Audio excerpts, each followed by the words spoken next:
pagbasa, Teacher Deb. Uy, Teacher Ken, maayo kayo ka. Look, Teacher Ken, I've been reading the Bible, and wow, I found out that God has so many promises from His Word. Nindot lang kaayo, Teacher Ken. Promises? Speaking of promises po, daghan kayo promise akong friends, Ma'am Deb and Teacher Deb, you know what? Even akong relatives, daghan ko ng gifts, toys, and more, but wala dyan na Teacher Deb. Di na kaya kung magbili ko promises, Teacher Deb, kay secure promises, wala man siya makita. But Sir Ken, nakita si Jesus. Jesus is not like our friends or anyone na fulfill sa ilang promises. But Teacher Deb, nindot man dyan na kay makita, di lang kay until promises lang ba? Bita, wala man tayo makita dahil sa promises of God sometimes. But that is where faith comes in.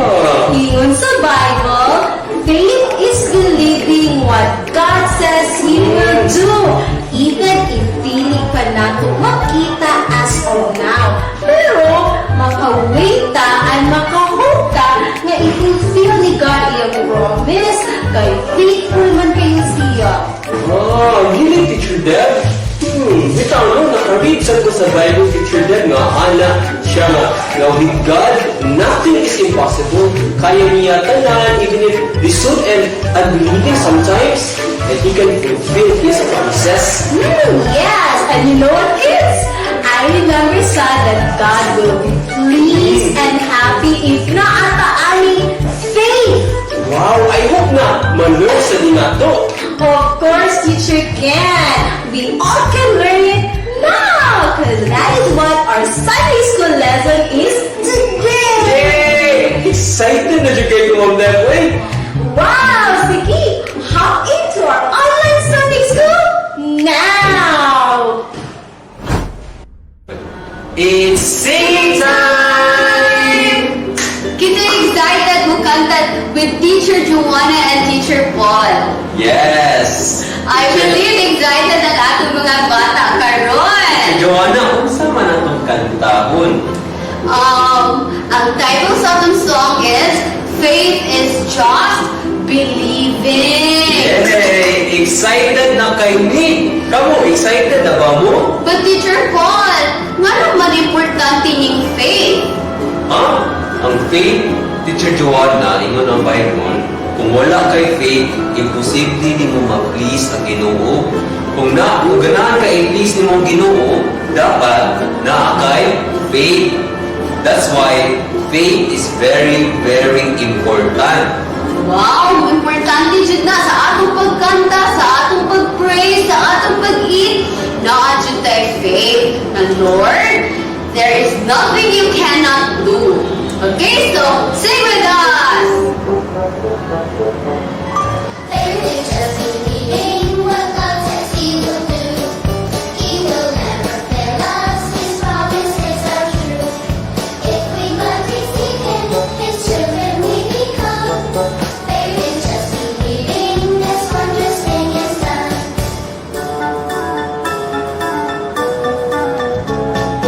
Faith is just believing what God says He will do.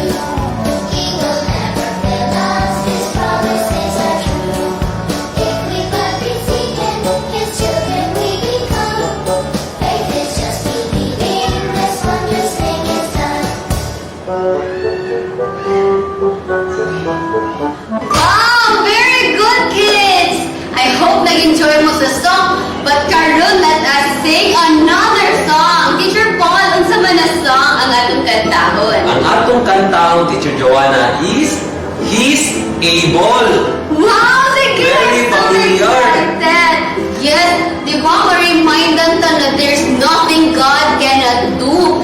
Hala, kaya niya tanan. That's why dapat naatay faith niya. Okay, let us sing He's Able. Okay, let's start. He's able, He's able. I know He's able. I know my Lord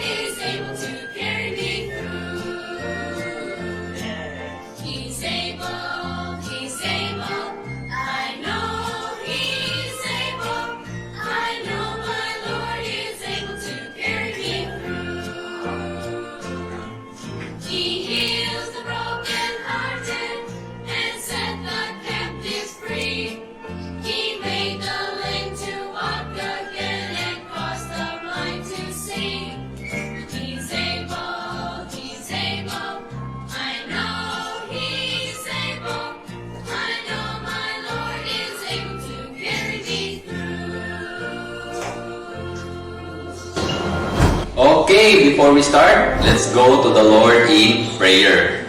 I fold my hand, I bow my head, and close my eyes, and talk to God in prayer. Okay, let's pray. Lord God, Heavenly Father, thank you, Lord, for this time that you have given to us. Thank you, Lord, for the opportunity, Lord, that we can start again, Lord, our online Kids Sunday School. Be with us today, Lord.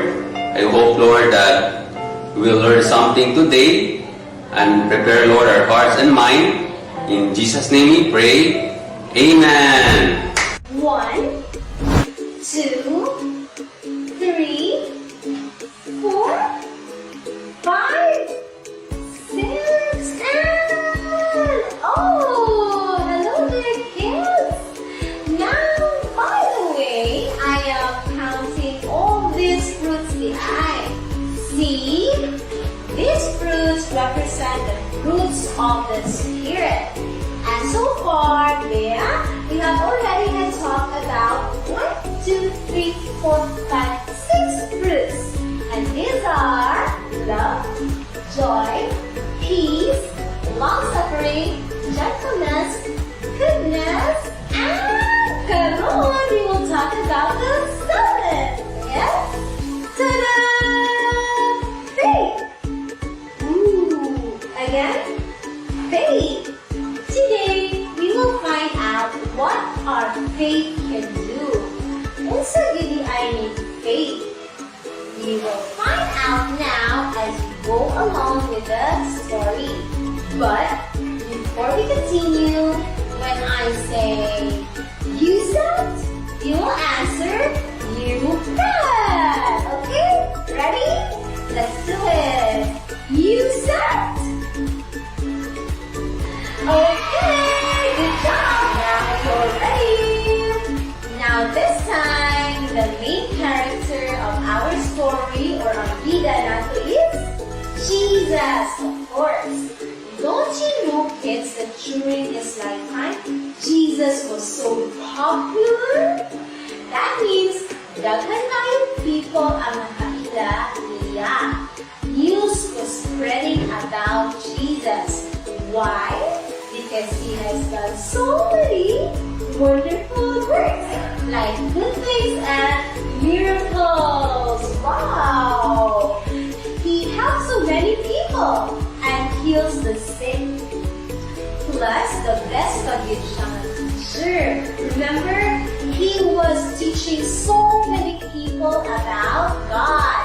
So that's why the kind of people are nakaila and naminaw in Jesus. However, kids, that to say, dili tanan ganahan ni Jesus. How I wish, kids, that all of them love Jesus too. But sadly, some of them hated him, especially among Jewish leaders. Nga naman na-hate man nila si Jesus? It's because they don't believe in the words of Jesus. They teach people different things. But there was one Jewish leader na feeling parihas sa uban, and his name is Jairus. He is a leader in the synagogue where the Jews gather to pray and study God's word. He does not hate Jesus. In fact, one day, pagkabuno ni Jairus that Jesus arrived in the place where he lives. Hala! Ato dahil siya diretso ni Jesus. He's actually looking for Jesus because he had a big problem. Unsa kaha ni nga problem? Si Jairus di ay kids na asiyay daughter, na asiyay girl na anak whom he loves very much. Murag ka mo ba? Love kayo mo sa inyong parents, right? And her daughter is 12 years old. Now, unsa man kaha ang problema di ay aning girl? Hala, kids, you know what? The daughter of Jairus whom he loved so much, got very, very sick. It was a bad, bad sickness. Like, almost dying na siya. Niadto na si Jairus sa all doctors in their place. But wala agad sila nakaayo sa girl. But when he heard about Jesus and his miracles, kabalo si Jairus. He believed na si Jesus na yun ang maka-heal sa iyang daughter. He believed in Jesus. Meaning, na siya ay faith ni Jesus. Wala na nag-faith si Jairus kung sa pag-isulti sa iyang mga kaubang na Jewish leaders o nag-hate ni Jesus. Basta, he knew that he needs Jesus good. So, ipangita si Jesus. And then, when finally he met Jesus, nagdagandan siya at good morning siya ni Jesus. See? Tinupod siya dito ni Jesus and said, Jesus, my daughter is very, very sick and dying. Please, Jesus, come to my house and heal her. Jairus' kids were so blessed to have come to Jesus. Kaya nga naman, Jesus is filled with compassion. Naluoy yun si Jesus ni Jairus, maumikuyot sila paadto sa ilang balay. Pero, di kayo sila makalusot pato sa ilang house. Kay daghan tayo mga people na nagtapong around them. So, while magulo sila sa house ni Jairus and the hangay people na nagsunod kay Jesus, nakayusa pa. Woman! Parang isa man na siya. And why man maluwi kaayo siya o face? And she looks so weak. Mao di ay. Kay sick sa di ay kaayo siya. She would not stop bleeding kids.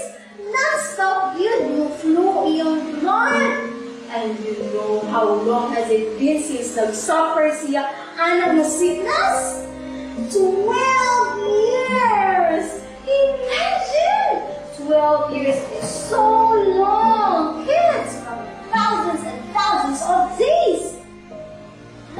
And kids, she really wants to be healed. Nagpaayo na siya sa mga daghan doctors. But sa wala siya maka-heal niya. Instead na ma-heal siya, ni samot bagid ang iyong sickness. Wala. But when she heard about Jesus and how he can heal, wala, see? Ning-appeal siya sa ground, nisunod siya kang Jesus, nabisaan siya, maayo siya ni Jesus. Grabe ang iyang pag-believe ni Jesus. Maayo din siya ni Jesus, mainunod siya. Maski makatouch lang ko sa end sa iyong clothes, I'm sure, I believe, maayo din ko. Grabe yung faith ko. Maski yung touch lang sa clothes ni Jesus. So, i-press yun ang woman through the crowd. Mahalag buot. Until she finally reached the clothes of Jesus. And then, touch the clothes of Jesus. And pag-touch niya sa clothes ni Jesus,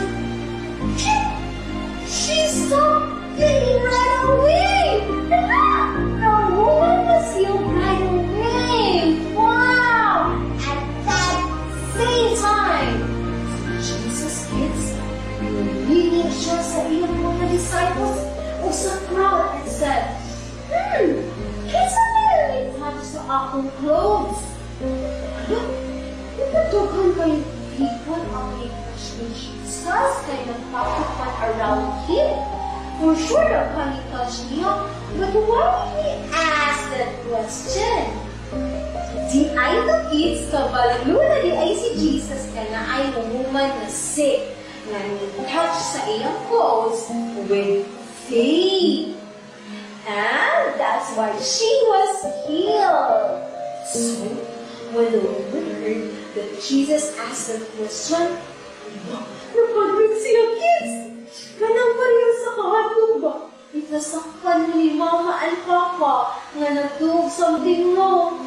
The woman was so scared that binuhod siya ni Jesus and told him the truth. The woman thought na masuko si Jesus because of what she did. But instead, wala na suko si Jesus. May anak pa siya dito sa woman na, Daughter, your faith has made you whole. That means ang faith daw niya ang nakaayo sa woman. Faith? So that means when the woman believed that Jesus can heal her, that's already faith? Interesting. So let's continue. Now, going back to Jairus, after that, nagpadayon sila ulit. Where are they going again? Yes, to the house of Jairus to see his daughter. Now, when they were about to reach the house, doon na sila, nakabot tayong ang servant ni Jairus na higangan and said, Sir Jairus, patay na ang inyong daughter. Ayaw na lang sa mukha si Jesus. Patay naman siya. Oh no! Imagine the heartache of Jairus when he heard that his daughter is already dead. But then, when Jesus heard what the daughter said, inun siya ni Jairus. Jairus, don't be afraid, but just believe. So kids, what do you think Jairus did? Did he cry and stop going to their house and ipapauli na lang si Jesus? Or did he believe on Jesus sa iyang gingon na don't be afraid? So kids, what did Jairus is? He believed in Jesus. When Jesus told him na di ma-afraid, wala siya ng doubt ni Jesus. Ni-obey siya at i-believe siya. And that's why at sila padayon sa ilang house despite of the bad news. So, when they arrived in the house, nakagda na nila na mga nag-cry na people sa balay. Ni-cry sila. Patay na ang mother ni Jairus. They saw the mother crying too. Namatay na akong daughter. Wala na siyang anak. But Jesus said, stop crying. She is not dead, but just asleep. Asleep? Wala namang galing nag-breathe ang daughter? Why did Jesus say that the girl is only sleeping and not dead? Our kids, nanatawa ang mga nag-cry. Ikatawa sila ni Jesus, ay di sila mag-believe sa gusulti ni Jesus na the girl is not dead. So because of that, yes, ipagawa sila kanon ni Jesus sa house. Example, sa iyang mama o papa sa girl and Peter, James, and John. They stayed inside the house and as soon as igawas na ang uban people, a miracle happened. Jesus came to the girl and she took the girl by her hand and she said, little girl, arise. And look, what happened to the little girl? Wow, indeed, the girl was alive. Nibangon ang dead girl. But, hindi siya zombie kids, okay? She was alive, she rose of the word of Jesus. So, when everyone inside the house saw what happened, they were so surprised. They saw that the girl came back to life. And the parents of the little girl were so happy and they were so thankful to Jesus. God's great love, power brought the girl back to life. Wow, look! Amazing are you kids! But don't you know, kids, that Jesus loves us too? Na ang siya ay compassion on us. And He is very much happy to help us when we come to Him.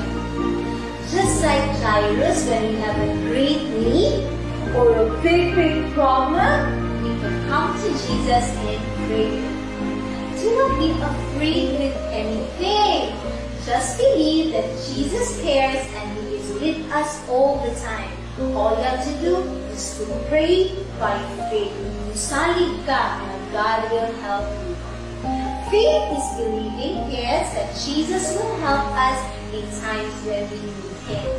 And again, faith is believing and trusting on what God has said and promised. You know what? Daghan tayo siyang promise in the Bible, in His Word. And we just need to believe those promises.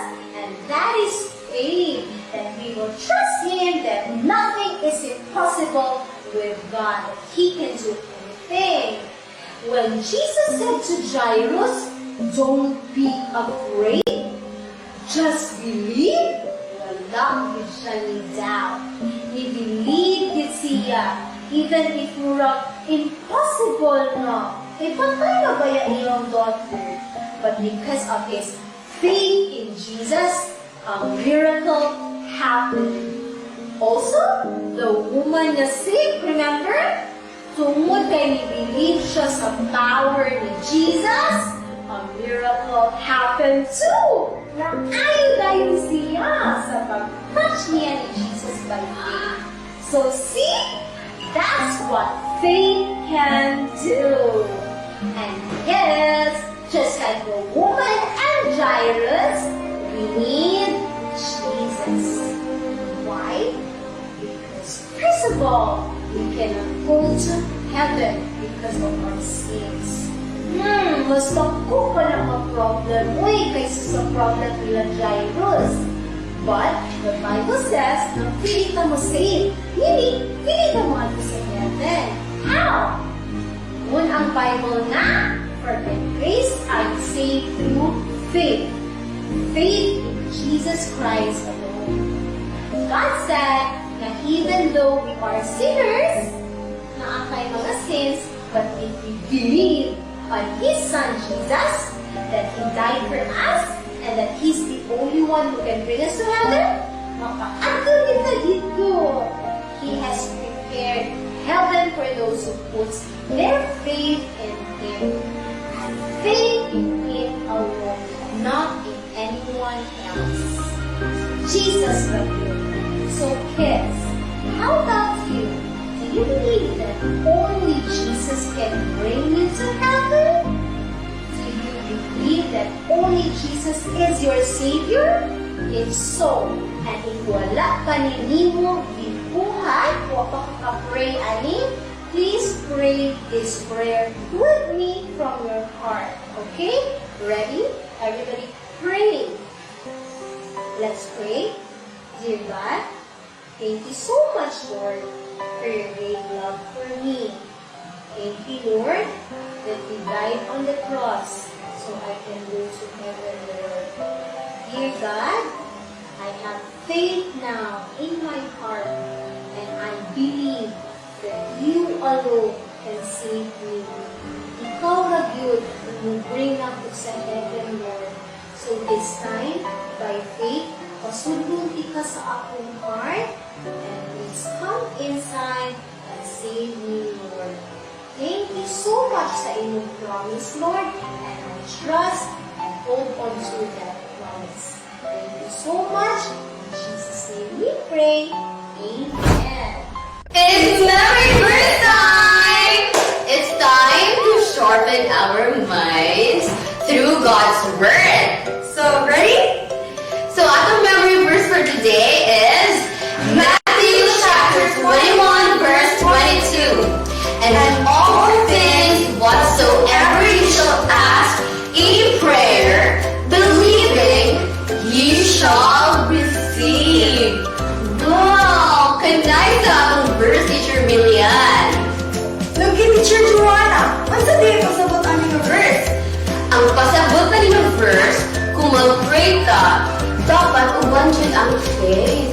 No, mo-believe ka na kaya di buhatan sa ginuutanan, butang. Because again, with God, nothing is impossible. Amen, Teacher Joanna. So, atong balikon together, kids. Sige! Matthew chapter 21, verse 22. And all things whatsoever you shall ask in prayer, believing, you shall receive. Let's make it more challenging. So, let's fill in the missing word. Ready? Matthew chapter 21, verse 22. And all things whatsoever ye shall in believing you shall. Very good! So kids, don't forget to memorize it at home. And put it in your heart. Bye. Hello kids, it's another fateful day in our crafts time!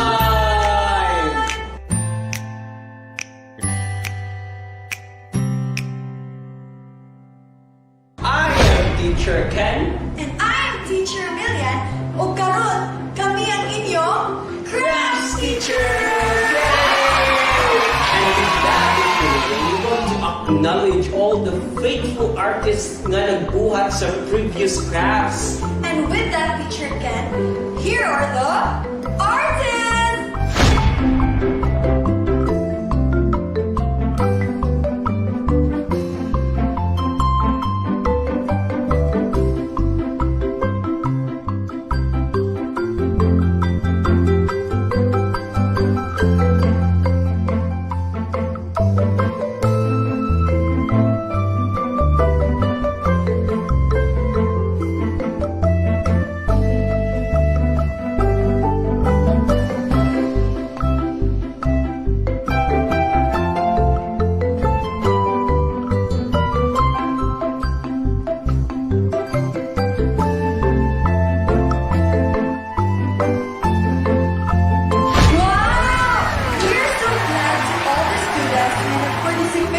And how about you? Do you want to show your creativity? Let us know by submitting your crafts in the comment section below. So karon, Teacher Ken, unsa na sa nang ato ang craft nga buhaton? Ang atong buhaton karon is the faith and not sight glasses. Oh, faith not sight glasses. Wow! I'm so excited na!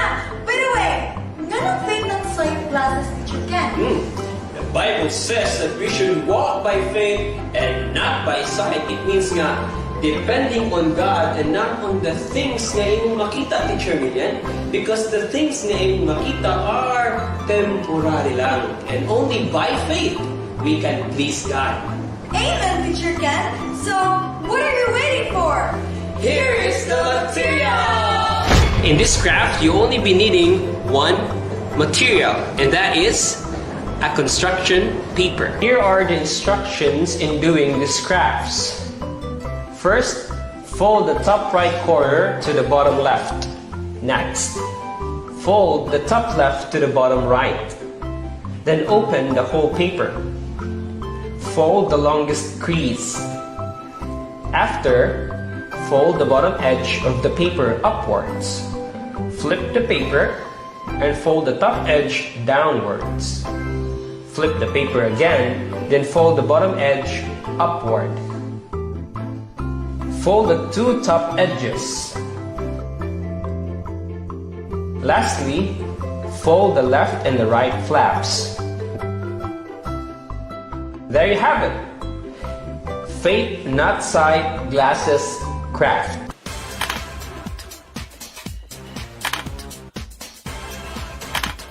Voila! The Faith Outside Glasses Craft! So, we hope nga makaremind ni sa atoa to always depend on God and not on the things nga atong makita. And don't forget to drop your crafts on the comment section below and use hashtag craft time with faith. So this is Craft Time! Okay, before we end, let's go to the Lord in prayer. I fold my hand, I bow my head, and close my eyes, and talk to God in prayer. Okay, let's pray. Lord God, Heavenly Father, in the name of Jesus Christ, thank you, Lord, na successful, Lord, ang online kids Sunday school. I pray, Lord, that whatever, Lord, we heard today, I pray, Lord, that we will do, Lord, into action. And I pray, Lord, that our lesson, Lord, about faith, Lord, I pray, Lord, that amo to, Lord, ibutang, Lord, sa mong una-una o kasing-kasing. Thank you, Lord, for Mom, Dad, Lord, for sharing us a story, Lord, about faith. I pray, Lord, that in our life, Lord, na makita, Lord, ang faith, Lord, sa mong kinabuhi. And dismiss us, Lord, with your blessing today. In Jesus' name we pray. Amen. Hello kids! Na-bless ba mo sa atong story and the verses that we have today? How about during the crafts time? Did you have fun? If so, then that's awesome! Now this time, let's have a review. Naatay 5 questions to answer and I think we need a friend to help us answer these questions. Oh, there he is! Now kids, meet Mr. B-Liv. He will help us answer the 5 questions from the story. Alright, you set? Good job! Now let's have number 1. What is the name of the Jewish leader who came to Jesus for help? Is it A, Peter, B, Jairus, or C, James? Now, I'll be giving you 5 seconds to think of your answer. Timer starts now.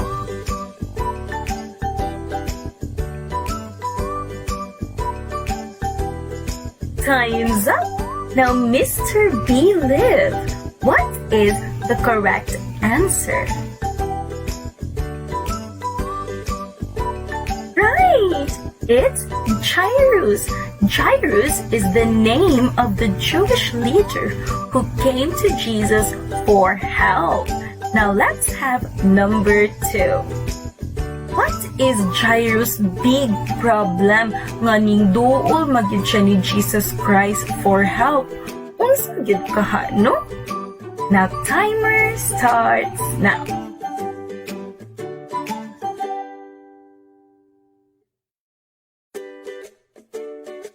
Time's up! Mr. B-Liv, what is the correct answer?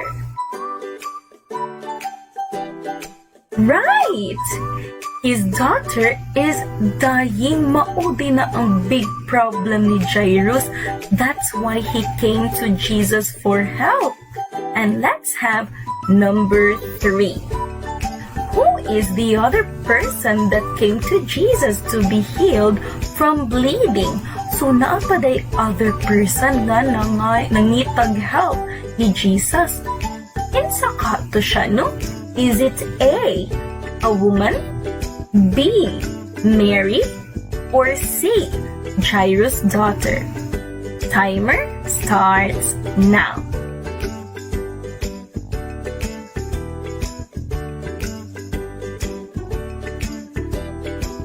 Time's up. Now, Mr. B-Liv, what is the correct answer? Right! It's a woman. A woman came to Jesus too. So, let's have number 4. What did she do to get healed from her sickness? Unsa ka to iyang gibuhat, no? Yes, she came to Jesus, but what exactly did she do? Is it A, she called on Jesus and asked for help? Or B, she gave something to Jesus? Or C, she touched Jesus' clothes believing? Timer starts now.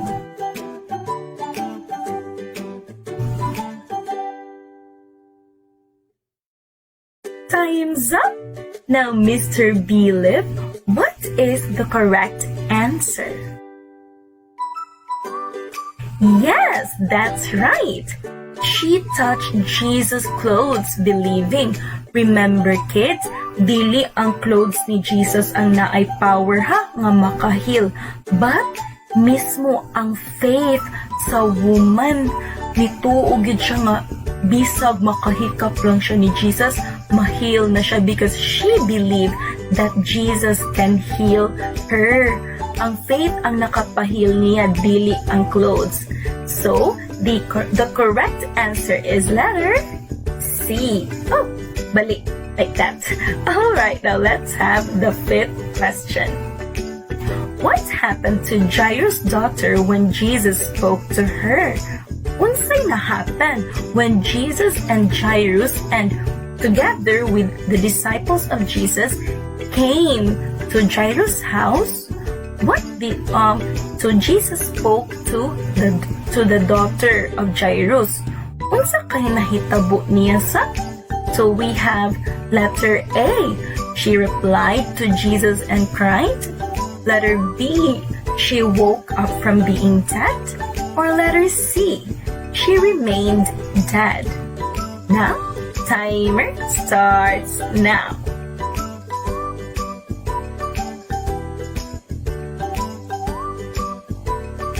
Time's up. Now, Mr. B-Lip, tell us what is the correct answer. Right! She woke up from being dead. So, namatay na di ito ang daughter ni Jairus before they arrived at Jairus' house. But then, because Jairus really believed that Jesus can do a miracle, nagpodoyon gihapon siya, iya gyapon gidala si Jesus Christ sa iyahang balay. He did not remain hopeless. So, the result of his faith in Jesus Christ is that iyahang daughter nabuhi. Wow, that's really inspiring. Thank you so much, Mr. B-Lip, for being with us today, for helping us know what are the correct answers of all those questions. Now, class, here are the few things that we must remember. 3 points of the day. Number 1, Jesus loves us, has compassion on us, and gladly helps us when we come to Him in prayer with faith, believing. Do not be afraid. That's number 2. Do not be afraid with whatever may come your way. Just believe that Jesus cares and He goes with us all the time. Kuyugan rataniya, class. Kids, as long as we believe. And the third point that we need to remember today is that pray for your daily needs and trust Jesus. Trust that Jesus is listening to you every time you come to Him by faith.